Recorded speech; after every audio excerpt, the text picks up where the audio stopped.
Warren Buffett ने किस तरह की कंपनी में इन्वेस्ट करते हैं? कोका कोला के अंदर। कोका कोला को बच्चे पी सकते हैं, बड़े पी सकते हैं और बुजुर्ग भी पी सकते हैं। और इसलिए आपको लिस्टिंग गेन पर फोकस करना होगा कि इस आईपीओ में आपको डेफिनेटली लिस्टिंग गेन अच्छा खासा मिले।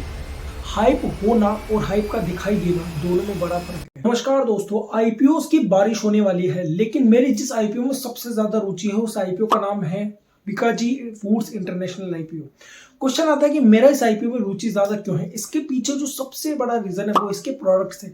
देखिए, इस वीडियो के अंदर मैं आपको फंडामेंटल नहीं बताऊंगा क्योंकि फंडामेंटल आपको पूरी दुनिया बता रही है। यहाँ मैं आपको एक ऐसा पॉइंट बताने वाला हूँ जिसको समझकर आपके पास एक क्लियरिटी आ जाएगी कि आपको इस आईपीओ में इन्वेस्टमेंट करना है या नहीं करना। टू दी पॉइंट मैं आपको वो चीज बताने वाला हूं जिससे आप ये समझ पाएंगे कि इस आईपीओ में आपको इन्वेस्टमेंट करना है या नहीं करना। ये कितना सिंपल पॉइंट है, इसको समझने के बाद आपकी जो क्लियरिटी है वो इतनी ज्यादा हो जाएगी इस आईपीओ के बारे में कि इस आईपीओ में आपको इन्वेस्टमेंट करना है या नहीं करना। और साथ ही मैं आपको इसके बारे में लिस्टिंग गेन के अंदर भी बताऊंगा कि इसमें लिस्टिंग गेन मिलेगा या नहीं मिलेगा, लॉन्ग टर्म इन्वेस्टमेंट के अकॉर्डिंग इसमें कैसे इन्वेस्टमेंट करना। तो नमस्कार दोस्तों, मैं हूं प्रजापत। शुरू करते हैं इस वीडियो को। देखिए, सबसे इंपॉर्टेंट बात जो है वो इस कंपनी में जो मुझे जो सबसे महत्वपूर्ण बात लगी वो है इस कंपनी का प्रोडक्ट। अब मैं ऐसा क्यों कह रहा हूं, इसके पीछे आप समझिए। इसके जो प्रोडक्ट्स हैं वो प्रोडक्ट्स कंपनी क्या बनाती है? कंपनी भुजिया बनाती है, कंपनी मिठाइयां बनाती है, इस तरह के प्रोडक्ट्स बनाती है। अब मैं आपसे एक बात पूछूं, इस तरह के प्रोडक्ट्स के यूज हम किस समय नहीं करते? क्या आप मुझे बता सकते हैं? आप हर दिन इस तरह के प्रोडक्ट्स का यूज करते हैं। जिस तरह आप बिस्किट खाते हैं उसी तरह आप नमकीन भी खाते हैं, जिस तरह से आप बाहरी चीज खाते हैं उसी तरह से आप मिठाई भी खाते हैं। ऐसा कोई भी समय नहीं होता, खासतौर पर इंडिया में जो कि इतना ज्यादा फेस्टिव सीजन आते रहते हैं इंडिया के अंदर, आए दिन कोई ना कोई काम होता ही हमारे घर के अंदर। और उसके अंदर ये दो जो चीजें हैं, मिठाई और दूसरी नमकीन, जिसकी जरूरत हमें सबसे ज्यादा होती है। आप देख लीजिए, अगर आप कचरे का डस्टबिन भी देखेंगे तो उसके अंदर भी आपको बीकाजी की नमकीन के पैकेट्स आपको दिखाई दे जाएंगे। ये एक ऐसी चीज है, चाहे कोरोना आ जाए या फिर कुछ और क्यों ना हो, लेकिन फिर भी आपको इसको कंज्यूम करना ही पड़ेगा किसी भी तरह से। आप सोचिए, कोरोना के समय जब सारे मिठाइयों की दुकानें बंद थी लेकिन बीकाजी के रसगुल्ले फिर भी बिक रहे थे परचूनी की शॉप पे। जितनी भी अच्छी परचूनी की शॉप है उन पर सभी दुकानों पर ये मिठाई के डब्बे बिके जा रहे थे। इसके अलावा बीकाजी की भुजिया भी बिक रही थी। जिस समय हलवाइयों की दुकान बंद थी, लेकिन इस कंपनी के प्रोडक्ट्स जो कि भुजिया और मिठाई है फिर भी वो बिके जा रहे थे। तो आप समझ सकते हैं कि इस कंपनी के जो प्रोडक्ट्स हैं वो कितने ज्यादा इंपॉर्टेंट हैं। जिस तरह हम सोप यूज करते हैं, साबुन यूज करते हैं, सर्फ यूज करते हैं, हम घर के जो जितने भी सामान है उनको यूज करते हैं, उसी तरह एक ऐसा प्रोडक्ट है जिसको हमें यूज करना ही होगा, चाहे फिर लॉकडाउन आ जाए या फिर कुछ और क्यों ना हो। लेकिन फिर भी इस प्रोडक्ट का जो यूज है वो कंज्यूमर को करना ही पड़ेगा। इस तरह से इस प्रोडक्ट को बनाया गया है। लेकिन अब बात करते हैं कि ये सारी चीजें मैं आपको बता क्यों रहा हूं। देखिए, किसी भी कंपनी में जब आप लॉन्ग टर्म इन्वेस्टमेंट करते हैं तो ये आपको एक चीज पता होनी चाहिए कि कंपनी का जो बिजनेस मॉडल है वो किस तरह से काम करता है।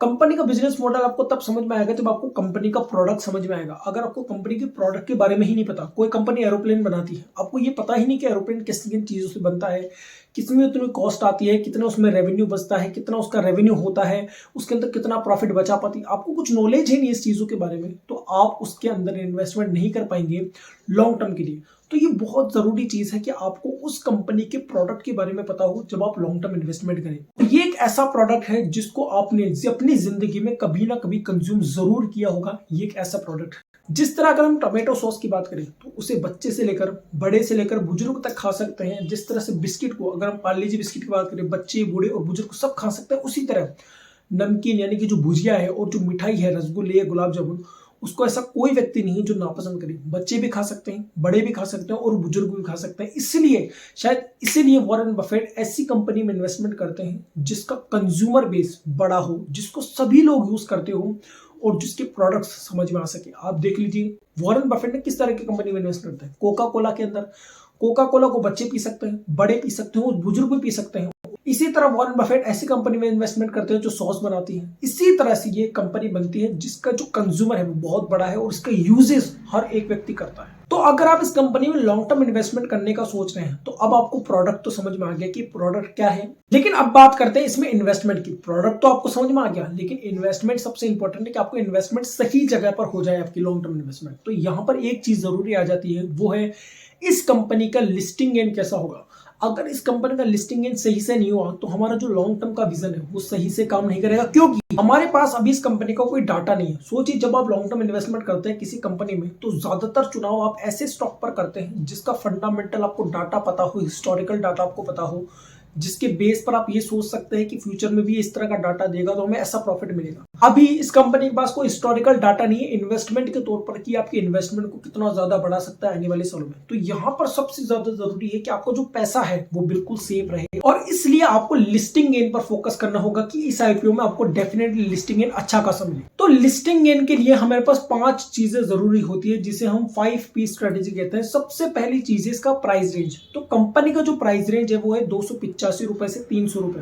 तो जो कि मैं एक बात हमेशा कहता हूं कि जिन कंपनियों का जो इशू साइज है वो 1000 करोड़ से अगर नीचे है तो उनका जो प्राइस रेंज है वो 500 रुपए से कम का होना चाहिए। तो उसके अंदर आपको लिस्टिंग गेन होने की संभावनाएं बहुत ज्यादा बढ़ जाती है। दूसरी चीज, तो यहाँ पर हम देखें तो यहाँ पर प्राइस रेंज अच्छा है। दूसरी चीज है पावरफुल सब्सक्रिप्शन, जो कि अभी तक आया नहीं है चूंकि आईपीओ अभी ओपन हुआ नहीं। तो जब ये आईपीओ ओपन होगा, इसकी डेट्स आप देख सकते हैं, जब ये आईपीओ ओपन होगा तब हमें पता चलेगा कि इसका सब्सक्रिप्शन कैसा आ रहा है।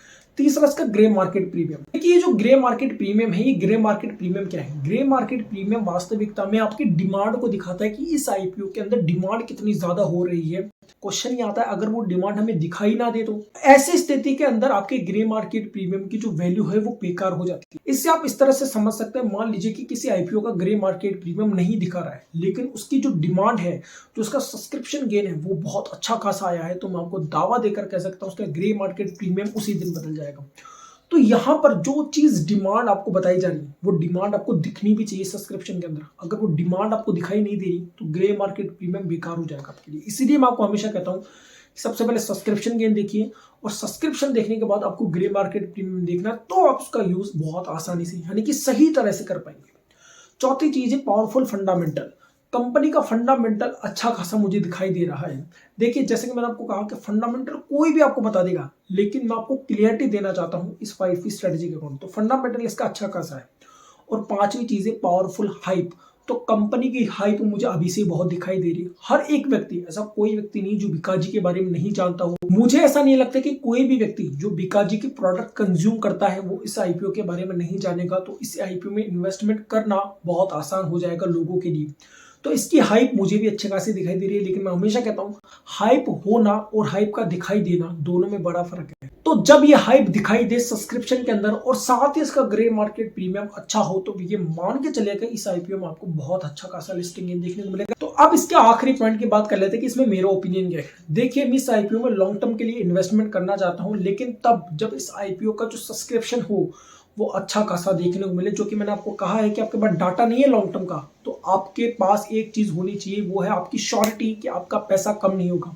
तो अगर लिस्टिंग गेन की संभावनाएं ज्यादा बढ़ जाएगी तो इस आईपीओ में आप लॉन्ग टर्म के लिए इन्वेस्टमेंट कर सकते हैं। तो इससे होगा क्या? इससे ये होगा कि जब आईपीओ लिस्टिंग गेन होकर खुलेगा तो आपका पैसा ऐसे टूटेगा नहीं, और फिर आप चाहे जब इसकी प्राइस 6 महीने बाद और ज्यादा बढ़ जाए तो इसमें आप और पैसा डाल सकते हैं। तो आपका जो प्राइस बनेगा वो ठीक प्राइस पर आप इसमें इन्वेस्टमेंट कर पाएंगे इस कंपनी में। तो इस वीडियो के लिए इतना ही। इस वीडियो में आपको कुछ नया सीखने को मिला होगा, आपको समझने को मिला होगा कि किस तरह आपको इस कंपनी के बारे में सोचना है, आपको इन्वेस्टमेंट करना है या नहीं करना। तो इस वीडियो को नए से लाइक कीजिएगा, शेयर कीजिएगा दोस्तों, अपने चैनल को सब्सक्राइब कीजिएगा। किस तरह का टॉपिक्स पर वीडियो देखना चाहते हैं वो मुझे कमेंट करके जरूर बताएगा। Thank you so much.